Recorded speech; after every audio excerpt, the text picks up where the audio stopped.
ನಮಸ್ತೆ Karnataka digital book Kannada YouTube ಚಾನಲ್ಗೆ ಸ್ವಾಗತ ಸುಸ್ವಾಗತ. ವಿಡಿಯೋ ಶುರು ಮಾಡೋದಕ್ಕಿಂತ ಮೊದಲು ನಾವು ಈ ವಿಡಿಯೋದಲ್ಲಿ ಯಾವೆಲ್ಲ ವಿಷಯಗಳನ್ನು ಹೇಳ್ತೀವಿ ಅನ್ನೋದರ ಒಂದು ಹೈಲೈಟ್ ಅನ್ನು ಹೇಳ್ತೀನಿ ಕೇಳಿ. ಮೊದಲಿಗೆ ರಾವಣನನ್ನ ಸಂಹಾರ ಮಾಡಿದ ನಂತರ ಯುದ್ಧ ಭೂಮಿಯಲ್ಲಿಯೇ ನರಳಾಡ್ತಾ ಇದ್ದಂತಹ ಸಂದರ್ಭದಲ್ಲಿ ರಾಮ ಲಕ್ಷ್ಮಣನಿಗೆ ಒಂದು ಮಾತನ್ನ ಹೇಳ್ತಾನೆ. ಅದು ಏನಂತಂದ್ರೆ, ಲಕ್ಷ್ಮಣ, ರಾವಣನ ಬಳಿ ಉಪದೇಶವನ್ನ ಕೇಳ್ಕೊಂಡ್ ಬಾ, ಜ್ಞಾನಾರ್ಜನೆಯನ್ನ ಮಾಡ್ಕೊಂಡ್ ಬಾ. ಯಾಕಂತಂದ್ರೆ ಅವನು ರಾಕ್ಷಸನಲ್ಲ, ಅವನೊಬ್ಬ ಜ್ಞಾನಿಯೂ ಆಗಿದ್ದಾನೆ. ಅಣ್ಣ ರಾಮನ ಮಾತನ್ನ ಕೇಳಿ ಲಕ್ಷ್ಮಣ ರಾವಣನ ಬಳಿ ಹೋಗ್ತಾನೆ.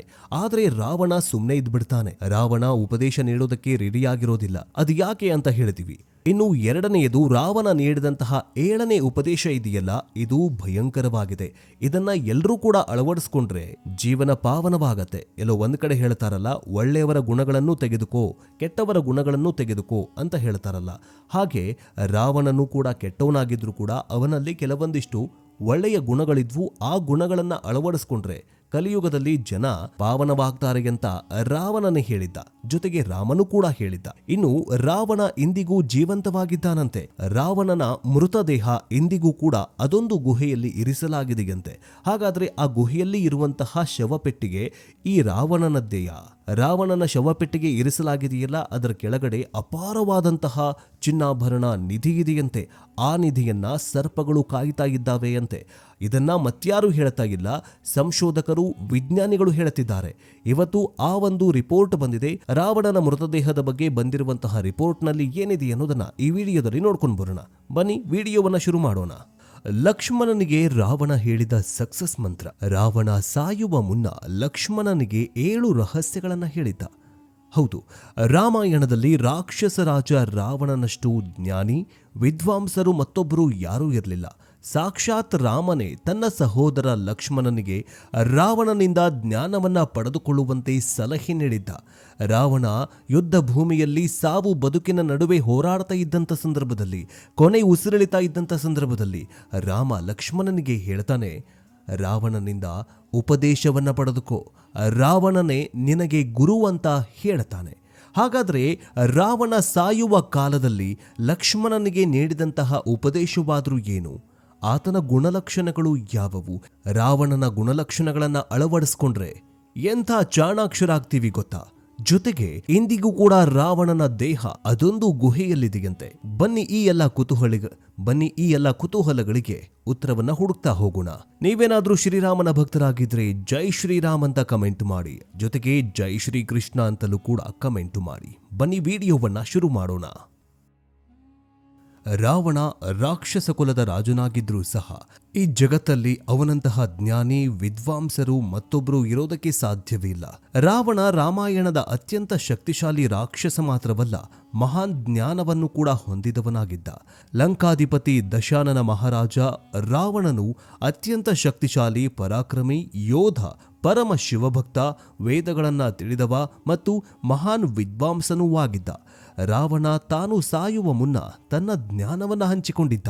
ಅವುಗಳು ಯಾವುವು ಅಂತ ನೋಡೋಣ. ಲಂಕಾಧಿಪತಿ ರಾವಣನು ಬಹಳ ಶಕ್ತಿಶಾಲಿಯಾಗಿದ್ದನು. ಆದರೆ ಅವನನ್ನ ಒಬ್ಬ ಮಹಾನ್ ವಿದ್ವಾಂಸ ಅಂತ ಕೂಡ ಪರಿಗಣಿಸಲಾಗತ್ತೆ. ಪುರಾಣಗಳ ಪ್ರಕಾರ ಶ್ರೀರಾಮನು ಲಂಕೆಯ ಮೇಲೆ ದಾಳಿ ಮಾಡುವ ಮೊದಲು ವಿಜಯ ಸಾಧಿಸಲು ಯಾಗವನ್ನ ಮಾಡಿದಾಗ ಒಬ್ಬ ಮಹಾನ್ ಪಂಡಿತನಿಗಾಗಿ ಹುಡುಕಾಟ ಆರಂಭ ಮಾಡ್ತಾನೆ. ಆಗ ಸುಗ್ರೀವ ಹೇಳಿದ, ಲಂಕಾದ ರಾಜ ರಾವಣಗಿಂತ ಬೇರೆ ಯಾರೂ ವಿದ್ವಾಂಸರು ಇಲ್ಲ.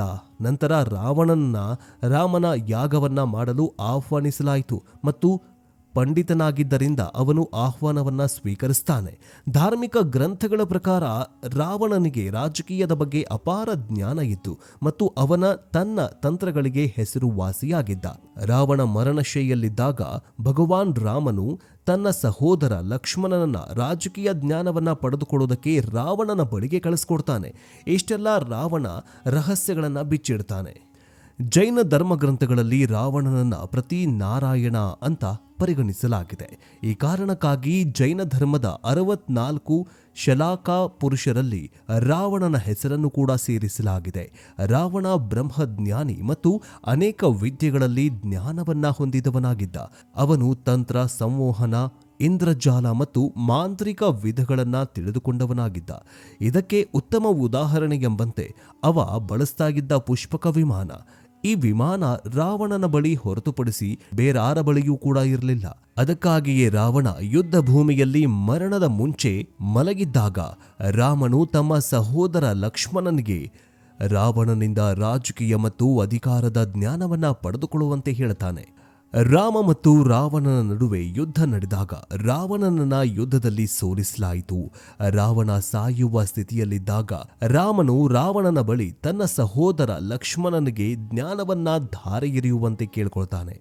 ಯಾಕಂದ್ರೆ ರಾವಣನು ಈ ಪ್ರಪಂಚದ ನೀತಿ, ರಾಜಕೀಯ ಮತ್ತು ಶಕ್ತಿಯ ಮಹಾನ್ ಪಂಡಿತ ಅಂತ ರಾಮನಿಗೆ ತಿಳಿದಿತ್ತು. ಭಗವಾನ್ ರಾಮನ ಮಾತು ಕೇಳಿದ ನಂತರ ಲಕ್ಷ್ಮಣ ಭಗವಾನ್ ರಾಮನ ಮಾತುಗಳನ್ನು ಕೇಳಿದ ನಂತರ ಮರಣಶಯ್ಯೆಯಲ್ಲಿ ಮಲಗಿದ್ದ ರಾವಣನ ತಲೆಯ ಬಳಿಗೆ ಹೋಗಿ ನಿಂತ್ಕೊಳ್ತಾನೆ.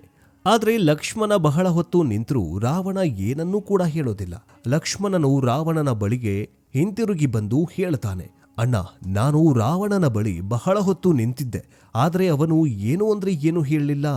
ಆಗ ಭಗವಾನ್ ರಾಮನು, ಯಾರೊಬ್ಬರಿಂದ ನೀನು ಜ್ಞಾನವನ್ನ ಪಡಿತೀಯೋ ಅವರ ತಲೆಯ ಬಳಿ ನಿಲ್ಲಬಾರದು, ಬದಲಿಗೆ ಅವನ ಪಾದಗಳ ಬಳಿ ನಿಲ್ಲಬೇಕು ಅಂತ ಹೇಳ್ತಾನೆ.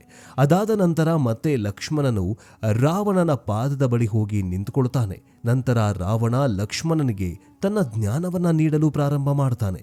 ರಾವಣನು ಲಕ್ಷ್ಮಣನಿಗೆ ಜ್ಞಾನವನ್ನ ನೀಡುವಾಗ ಯಾವುದೇ ಶುಭ ಅಥವಾ ಮಂಗಳಕರ ಕಾರ್ಯಗಳಿಗೆ ವಿಳಂಬ ಮಾಡಬಾರದು ಅಂತ ಹೇಳ್ತಾನೆ. ಮತ್ತೊಂದು ಕಡೆ ಅಶುಭ ಕೆಲಸ ಮಾಡುವ ಪ್ರಲೋಭನೆಯನ್ನ ತಪ್ಪಿಸಲು ಪ್ರಯತ್ನಗಳನ್ನ ಮಾಡಬೇಕು ಅಂತ ಹೇಳ್ತಾನೆ.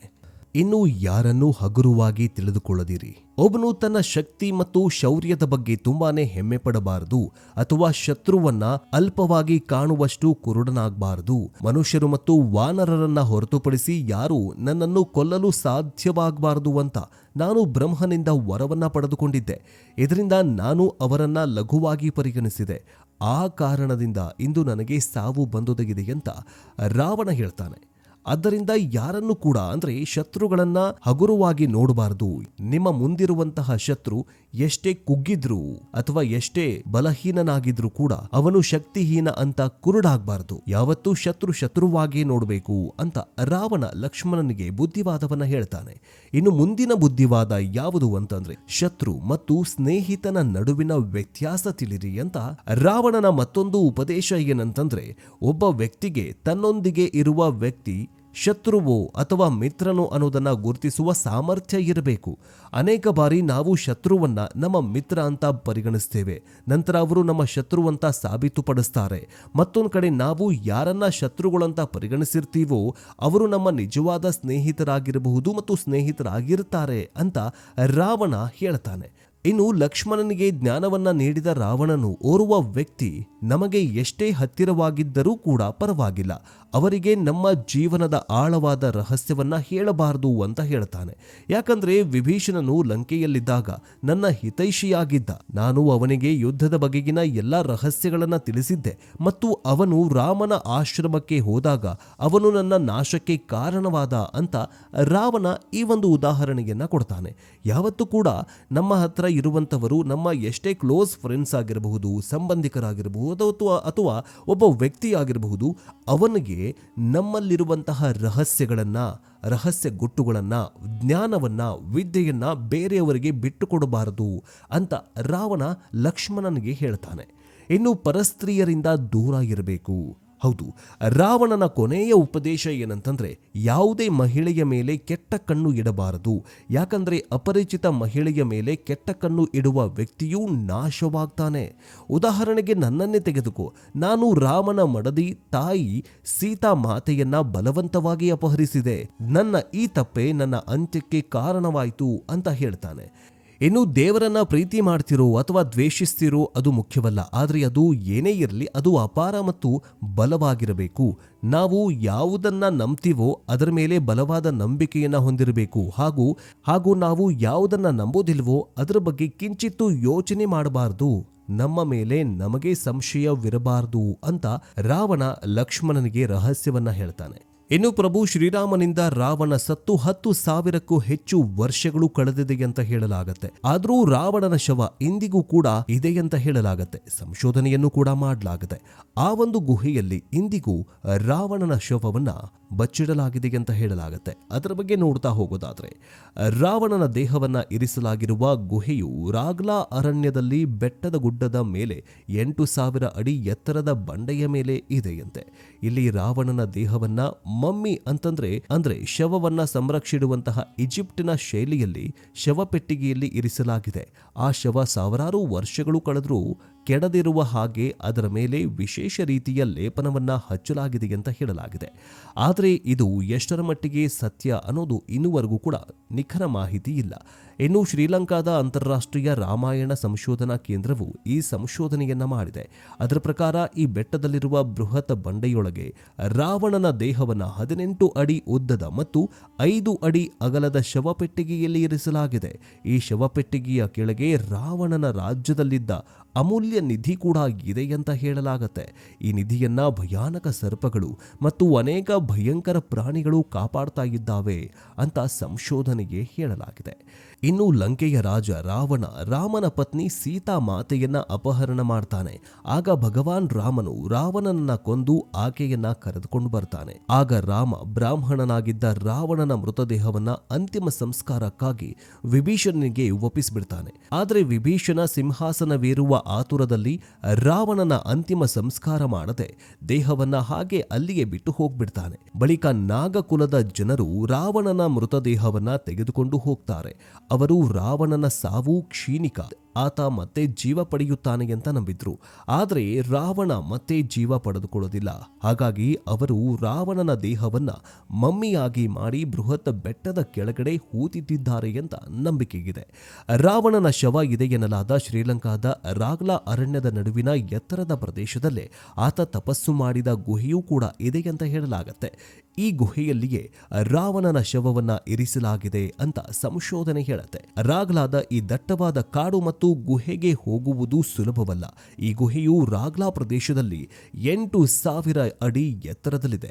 ಆದರೆ ಸಂಶೋಧನೆ ನಡೆಸಿದ್ರೂ ರಾವಣನ ಶವ ನಿಜವಾಗಿಯೂ ಅಲ್ಲೇ ಇದೆಯಾ ಅಥವಾ ಅದು ಜನರ ನಂಬಿಕೆನಾ ಅನ್ನೋದು ಸೂಕ್ತ ಪುರಾವೆಗಳು ಇಲ್ಲದೆ ಇರೋದ್ರಿಂದಾಗಿ ಇದನ್ನ ನಂಬೋದಕ್ಕೆ ಆಗೋದಿಲ್ಲ. ಆದರೆ ರಾವಣನ ಶವ ಇಂದಿಗೂ ಕೂಡ ಅಲ್ಲೇ ಇದೆ ಅಂತ ಶ್ರೀಲಂಕಾ ಜನ ಮತ್ತು ರಾಮಾಯಣ ನಡೆದಂತಹ ಜನರು ಇದನ್ನ ನಂಬುತ್ತಾರೆ ಅಂತಾನೆ ಹೇಳಬಹುದು. ಹೇಗನಿಸ್ತು ವಿಡಿಯೋ? ಕಮೆಂಟ್ ಮೂಲಕ ತಿಳಿಸಿ. ಮುಂದಿನ ವಿಡಿಯೋದಲ್ಲಿ ಮತ್ತೆ ಸಿಗೋಣ. ಜೈ ಹಿಂದ್, ಜೈ ಕರ್ನಾಟಕ.